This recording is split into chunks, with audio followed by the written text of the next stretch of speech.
সালামু আলাইকুম সুপ্রিয় দর্শক। আজ আমি আপনাদের সাথে একটা খুবই গুরুত্বপূর্ণ বিষয় নিয়ে কথা বলতে চাই, যেটা হলো ভারত আর মার্কিন যুক্তরাষ্ট্রের মধ্যে সদ্য স্বাক্ষরিত 10 বছরের প্রতিরক্ষা চুক্তি। এটা শুধু দুটো দেশের মধ্যে একটা চুক্তি নয়, এর প্রভাব পড়তে পারে পুরো দক্ষিণ এশিয়ায়, বিশেষ করে আমাদের বাংলাদেশের উপর।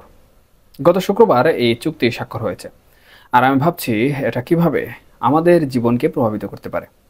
চলুন একটু বিস্তারিতভাবে আলোচনা করি, যেন আমরা সবাই বুঝতে পারি এর গভীরতা আসলে কতটুকু। প্রথমে বলি, এই চুক্তিটা স্বাক্ষর হয়েছে কুয়ালালামপুরে, যেখানে মার্কিন যুক্তরাষ্ট্রের যুদ্ধ বিষয়ক সচিব পিট হেগসেথ আর ভারতের প্রতিরক্ষা মন্ত্রী রাজনাথ সিং সই করেছেন। এটা একটা ফ্রেমওয়ার্ক এগ্রিমেন্ট, যা পরের 10 বছর ধরে দুটো দেশের প্রতিরক্ষা খাতে সহযোগিতা বাড়াবে। আমি দেখছি যে এর মাধ্যমে তারা তথ্য আদান প্রদান, কারিগরি সহযোগিতা আর যৌথ অভিযানের মতো বিষয়গুলোতে আরও গভীরভাবে জড়িয়ে পড়বে। এটা শুধু সামরিক সহযোগিতা নয়, এর পেছনে আছে আঞ্চলিক স্থিতিশীলতা রক্ষার লক্ষ্য। উদাহরণস্বরূপ, চীনের উত্থানের কারণে ইন্দো প্যাসিফিক অঞ্চলে যে টেনশন চলছে, এই চুক্তি সেটাকে মোকাবেলা করতে সাহায্য করবে। ভারতের জন্য এটা একটা বড় ধাপ, কারণ এর ফলে তারা আরও উন্নত প্রযুক্তি আর সমর্থন পাবে, যা তাদের প্রতিরক্ষা ক্ষমতাকে আরও বেশি শক্তিশালী করবে। এখন আঞ্চলিক নিরাপত্তার দিক থেকে দেখলে এই চুক্তি ভারতকে অনেকটা সুরক্ষিত করবে। আমি মনে করি ভারতের প্রতিবেশী দেশগুলো থেকে যে নিরাপত্তা ঝুঁকি আছে, যেমন পাকিস্তান থেকে আসা থ্রেড বা অন্যান্য চ্যালেঞ্জ, এটা সেগুলোকে কমিয়ে আনবে। কারণ মার্কিন যুক্তরাষ্ট্রের সমর্থন থাকলে ভারতের পজিশন আরও মজবুত হয়। পাকিস্তান তো এই চুক্তিকে নিয়ে ইতিমধ্যেই উদ্বেগ প্রকাশ করেছে, বলেছে এটা দক্ষিণ এশিয়ার ভারসাম্য নষ্ট করতে পারে। কিন্তু আমার দৃষ্টিতে এটা আসলে স্থিতিশীলতা আনবে। কারণ যদি কোনো দেশ উত্তেজনা সৃষ্টি করার চেষ্টা করে, তাহলে ভারত যুক্তরাষ্ট্রের যৌথ শক্তি সেটাকে দমিয়ে দেবে। এছাড়া চীনের প্রভাব কমাতে এটা একটা কৌশলগত পদক্ষেপ, যা পুরো অঞ্চলকে প্রভাবিত করবে। আমি ভাবছি এর ফলে ভারতের সীমান্তগুলো আরও সুরক্ষিত হবে, আর এটা আমাদের মতো প্রতিবেশী দেশগুলোর জন্য ইতিবাচক হতে পারে। এবার আসি বাংলাদেশের উপর এর সম্ভাব্য প্রভাব নিয়ে। আমাদের দেশে তো বর্তমানে অনেক অভ্যন্তরীণ সংকট চলছে, রাজনৈতিক অস্থিরতা, অর্থনৈতিক চাপ আর সামাজিক অশান্তি। আমি মনে করি এই সংকটের পেছনে কিছুটা সাম্রাজ্যবাদী নীতির হাত আছে, যেমন বাইরের শক্তিগুলোর হস্তক্ষেপ। এখন এই ভারত যুক্তরাষ্ট্র চুক্তির ফলে যদি এই অঞ্চলে ভারতের জন্য কোনো হুমকি কমে, বা পাকিস্তানের মতো দেশ যদি মার্কিন সাম্রাজ্যবাদের টুল হিসাবে কোনো উত্তেজনা না সৃষ্টি করতে পারে, তাহলে সেটা আমাদের জন্য ভালো। কারণ আমাদের অনেক সমস্যা আসে প্রতিবেশী দেশগুলোর অস্থিরতা থেকে। উদাহরণস্বরূপ, যদি ভারতের পূর্ব সীমান্ত দিয়ে, মানে আমাদের সীমান্ত দিয়ে কোনো নিরাপত্তা থ্রেড আসে, যেমন অবৈধ অভিবাসন, অস্ত্র চোরাচালান বা সন্ত্রাসবাদ, তাহলে ভারত এই চুক্তির সাহায্যে সেগুলোকে আরও কার্যকরভাবে মোকাবেলা করতে পারবে। আমি আশা করছি এটা আমাদের দেশের অনিশ্চয়তার যে দোলাচল রয়েছে, সেটা থেকে বেরিয়ে আসতে একটা পথ খুলে দেবে। কারণ যদি অঞ্চলটা শান্ত হয়, তাহলে আমাদের অর্থনীতি, বাণিজ্য আর সামাজিক স্থিতিশীলতা সবই উন্নতি করবে। তবে আমি এটাও ভাবছি যে এর ফলে বাংলাদেশের জিও পলিটিক্যাল নিরপেক্ষতা চাপের মুখে পড়তে পারে। কারণ যুক্তরাষ্ট্রের প্রভাব বাড়লে আমরা হয়তো কোনো একটি পক্ষ নিতে বাধ্য হব।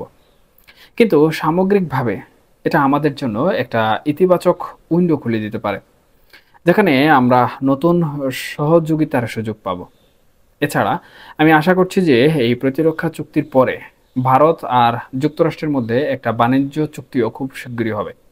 বর্তমানে তো ট্যারিফ নিয়ে কিছু টানাপোড়েন চলছে, কিন্তু এই সামরিক সম্পর্ক যদি মজবুত হয়, তাহলে অর্থনৈতিক দিকটাও এগিয়ে যাবে।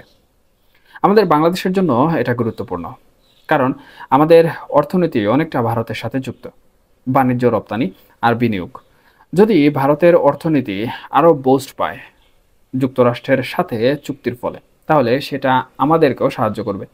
উদাহরণস্বরূপ, যদি নতুন বাণিজ্য রুট বা ইনভেস্টমেন্ট আসে, তাহলে আমাদের গার্মেন্ট সেক্টর বা অন্যান্য শিল্প উপকৃত হবে। কিন্তু আমি সতর্ক, কারণ যুক্তরাষ্ট্রের ট্যারিফ পলিসি যদি কঠোর হয়, তাহলে আমাদের রপ্তানি চাপে পড়তে পারে। তবু আমি আশাবাদী যে এই সম্পর্কের উন্নয়ন আমাদের অঞ্চলকে আরও সমৃদ্ধ করবে। ভূ রাজনীতিতে যদি এইভাবে শান্তি আসে আর ভারত যুক্তরাষ্ট্রের সম্পর্ক আরও গভীর হয়, তাহলে আমাদের বাংলাদেশের সমস্যাগুলো অনেকটা সমাধানের দিকে এগিয়ে যাবে। দেশটা শান্ত হতে বেশি সময় লাগবে না বলে আমি মনে করি, কারণ এই চুক্তি অঞ্চলের অস্থিরতা কমিয়ে আনবে। আমরা সবাই চাই একটা স্থিতিশীল পরিবেশ, যেখানে আমরা আমাদের সমস্যাগুলো নিজেরাই সমাধান করতে পারি, বাইরের হস্তক্ষেপ ছাড়া। এখন ভারত বর্তমান সময়ে যে দিকে এগিয়ে যাচ্ছে, তাতে আমার মনে হয় যে বাংলাদেশের বর্তমান যে প্রেক্ষাপট রয়েছে সেই প্রেক্ষাপটও পরিবর্তন হওয়ার সম্ভাবনা তৈরি করতে পারে। কারণ এতদিন ধরে কিন্তু যুক্তরাষ্ট্র ভারতকে কিছুটা শত্রু হিসাবে দেখে আসছিল। এখন হঠাৎ করে ভারত এবং যুক্তরাষ্ট্রের মধ্যে এ ধরনের বন্ধুত্বপূর্ণ সম্পর্ক সত্যিকার অর্থে বাংলাদেশের বর্তমান যে পরিস্থিতি সেই পরিস্থিতির জন্য ব্যাপক গুরুত্বপূর্ণ। কারণ আমরা কিন্তু ইতিমধ্যে জানি যে ভারত বাংলাদেশের বর্তমান যে রাজনৈতিক পরিস্থিতি রয়েছে সেই পরিস্থিতি নিয়ে ব্যাপক কঠোর অবস্থানে রয়েছে। অর্থাৎ তারা মনে করছে বর্তমান যে সরকার রয়েছে সেই সরকার কোনো না কোনোভাবে যারা জঙ্গি গোষ্ঠী রয়েছে তাদের সাথে আতাত করে বা সুসম্পর্ক করে, বিশেষ করে পাকিস্তানের সাথে সুসম্পর্ক করে ভারতের যে নিরাপত্তা ব্যবস্থা রয়েছে সেটি ঝুঁকির মুখে ফেলতে যায়। এমত অবস্থায় বর্তমান যে বাংলাদেশের সরকার রয়েছে, অন্তর্বর্তীকালীন সরকার, সেটির সাথে আমেরিকারও ব্যাপক সখ্যতা রয়েছে।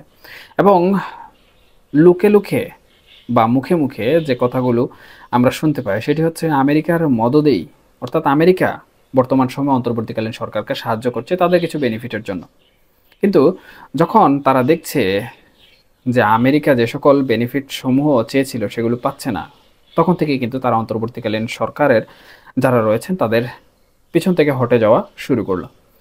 এমত অবস্থায় ভারতের সাথে যদি আমেরিকার সখ্যতা না গড়ে ওঠে, তাহলে এই অত্র অঞ্চলে কিন্তু আমেরিকার আধিপত্য অনেকটাই হুমকির মধ্যে পড়ে যাবে।